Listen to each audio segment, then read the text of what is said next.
Football. I'm Will Selva, and the Packers have already clinched the NFC North. This much we do know. What we will find out on Sunday is in what seed they'll finish. At the moment, they're the number 2 seed, but they can also finish with the number 1 or the number 3 seed. A win would give Aaron Rodgers and company their first 13-win season since 2011. Head coach Matt LaFleur would also be tied for the third most wins by a rookie head coach. LaFleur not taking this game lightly, however. After all, Green Bay has lost 4 of its last 5 against Detroit. This is a playoff game for us. There's no doubt about it, and that's the way we're approaching it. And, because if you're able to take care of business and win this one, then, you get a week off. So our guys got to understand that. They know that when I watch the Detroit Lions, I see a team that is competing as hard as anybody. Well, LaFleur's Packers got the better of another divisional opponent, the Vikings, on Monday night. In that loss, quarterback Kirk Cousins had only 122 passing yards, his fewest in a game since Week 1, when he had 98 yards through the air against the Falcons. For Cousins, it's been particularly hard to get over this loss, and he's trying not to let his unhappiness seep into his home life. Last night, when I got home from work, sat in my recliner and I looked at my wife and I said, Julie, you did a really good job with Christmas. The boys had a great Christmas and you did a great job, and just your effort, and it was outstanding. And she said, well, thank you for faking it and not being a crab all day. And I said, yeah, I didn't feel like it was a great Christmas, but I tried to put a smile on. So sometimes you fake it till you make it. Fake it till you make it. Kirk Cousins, it just doesn't seem like he is much of a crab at home, but obviously tough to get over that loss. Don't picture him saying the slow tomato will catch up to his kids. I mean, he just goes with the flow when he's at home. He's the kind of nice that makes a nice person feel bad about themselves. Like when you talk to them, you're just like, how are you actually this person, this nice person? Nate, I'm talking to you too. Too nice. Thanks so much, Will. We'll talk to you in a bit. Yep. I know you thought fantasy season was over. You got your championship. You're welcome from us here at Good Morning Football, but not so fast. DraftKings offered me the chance again to put together my own lineup to help you out this week. Anybody out there want to win $1 million? Yeah. Oh, great. Let's take a look at my lineup. I had a salary. I had $200 remaining to pay for the drinks here at the breakfast table. After all is said and done, there's a pool of 15 players for Sunday afternoon's matchups I had to choose. Let's just start off the top here. I went with Jared Goff at quarterback. Nobody's been playing him. I think a lot of people are going to skip over this value. He's the 11th most expensive quarterback, bargain basement there. And he's going up against a Cardinals team that, if you guys will remember, he lit up the first time he played them in Week 13 to the tune of 424 yards and 2 touchdowns at running back. Let's move on to a guy Schrage sort of put on the map and highlighted already earlier in the show. He's been making a name for himself in the fantasy game, too. He's the 4th highest scoring running back over the last 2 weeks, putting up 100 or more total yards in 3 of the last 4. Not a bad price. He's got the Giants on the docket. They're the 29th easiest matchup against running backs. And then Sony Michel. Talk to me about a Landon, Triggs. Landon Roberts, his new fullback, is added to Sony's game. He really has. So he's coming off a season-high 96-yard game against what's a really stout, great Bills defense. The Pats seemingly have figured out their run game. It's getting better. Dolphins top 10 most generous. I spent all my money, Nate, you'll like this, on wide receivers. Good duo. All the wide receivers got the money. I had to pick 3 of them.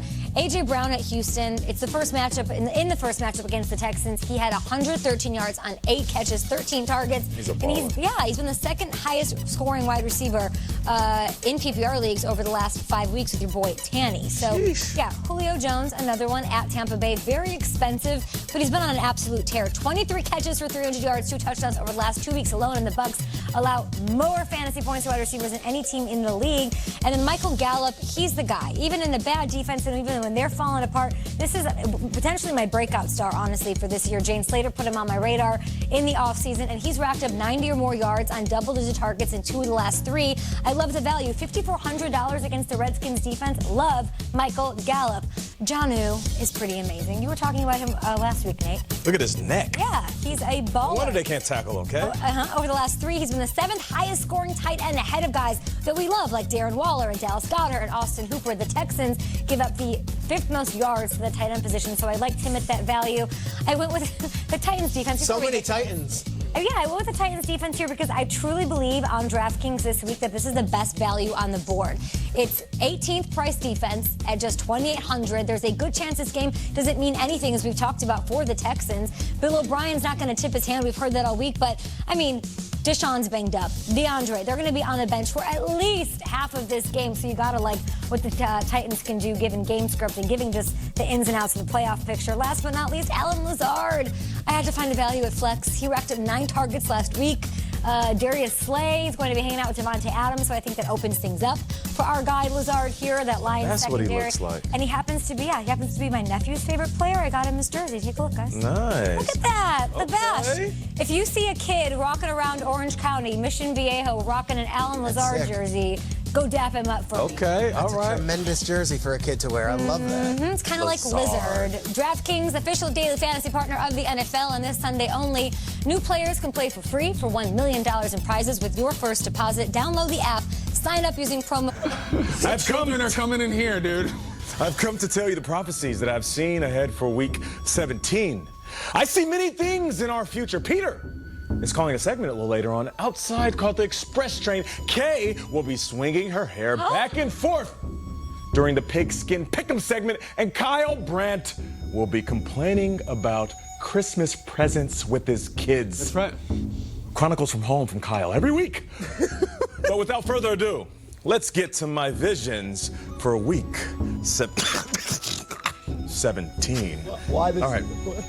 For my first prophecy, I see something happening in Baltimore. With Lamar Jackson staying on the sidelines, a new hero will rise in M&T Bank Stadium. Big pro. The boy named Robert will show up and show out. For this is written in the stars, RG3 will be known as RG4. 3 passing TDs and 1 rushing. Whoa. What say you? 4. They're going to change his nickname. RG4! With the little TWA, that's called a teeny weeny afro. Like that? Nostradamus, how do you predict his hair? How does he come out? Does it look like that? I know that you have takes on RG3's hair. You've shared them with me before. I like his hair now. You do? I do. Now. I do. Couldn't Yes. just predict 4 passing touchdowns? Had to be 3 and 1 rushing? Because he's going to show off the legs. He wants to prove to everybody that he can run like Lamarvelous. RG3 will ball out and remind everybody how good he is. And then the question will remain, will RG3 remain a backup for years to come? Spicy. All right. That is spicy, Kay.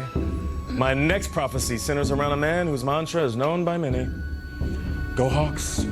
A major NFC West showdown is on the horizon. This man will emerge victorious. I predict that the one they call Russell Wilson will take down the Niners. Okay. Sunday night football. He will be victorious. The man with the juicy Jerry curl will be victorious. Juicy. I can't help but to notice their hairstyles in these pictures. What say you at the table? We got a lot of hair takes going on here. If Nostradamus, you don't see the 49ers and their flow and their rhythm continuing, you think they knocks them off? Their vibrations? Yes, the The vibrations. vibrations? No. Flow B? No. This is going to be Russell Wilson, Marshawn Lynch, reminding us all just how good that duo was. And I'll add a little extra. Marshawn Lynch is going to have 100 yards and 2 TDs. Make it rain Skittles. Is that a free extra 2 predictions, Nostradamus? Yes. Yes, You you just get a look 2-for-1 special. Off the dome. You know, the magical effect of the quill in the wardrobe is slightly lessened by the stapled packet that you're using as a scroll. But what about the neon shoelaces? Or that. A cherry red watch with a wolf's cloak. I'm a new millennial psychic, Kyle. I see that. Yes. All right. Okay. Let me pay you in Bitcoin. My final prediction. Now you always raise it up for your final one. Let's go. Right, Let's my go, final Nate. Prediction? Go. It deals with the division more puzzling than the Fibonacci sequence. You know what that is, Shrakes? I don't. You don't? It's a pattern of numbers, starting with 0 or 1 and followed by the same number. Don't know it. I'll teach you guys later. Fibonacci. Good stuff, Ziplo. Yeah. Big time college students over here. Kyle, didn't you go to Princeton? Yeah. All right, here we go. The NFC East. One day, Fibonacci. one day it's Dallas leading. The next day, it's Philly. But this Sunday, all will be settled for good. I predict that the NFC East will flip-flop, like Peter Schrager's takes on the show. Dallas Cowboys, they will win the division due to them having a victory and the Eagles collapsing to the Giants. What say you at the table? Tell me I'm wrong, because I know I'm not. Shrakes, you're look. What was that? What was that? It was just a complete shot at me out of nowhere, Nostradamus. Where'd that come from? Shrakes, do you believe that the Eagles will win? Yes. You're wrong! Nate Stradamus, to be fair, you've predicted great things for the Cowboys for about 5 months now, and here we sit. And here they are, about to win the division. Kyle Brandt. Yes. How many bad takes have you had this? These are not takes. Countless. Nostradamus, I have a question. What was it, Figanami? How does it feel being the last Fibonacci. person? The last person in the entire world to believe in the Dallas Cowboys. What's it like, Nostradamus? What's it like to not watch 17 weeks of football and still believe what you said in August? I believe because I watched 17 weeks and it can't get any worse than this. Didn't you hear me? The fettuccine method. And that is my predictions for week 17. Nostradamus, what city do the Cowboys play in?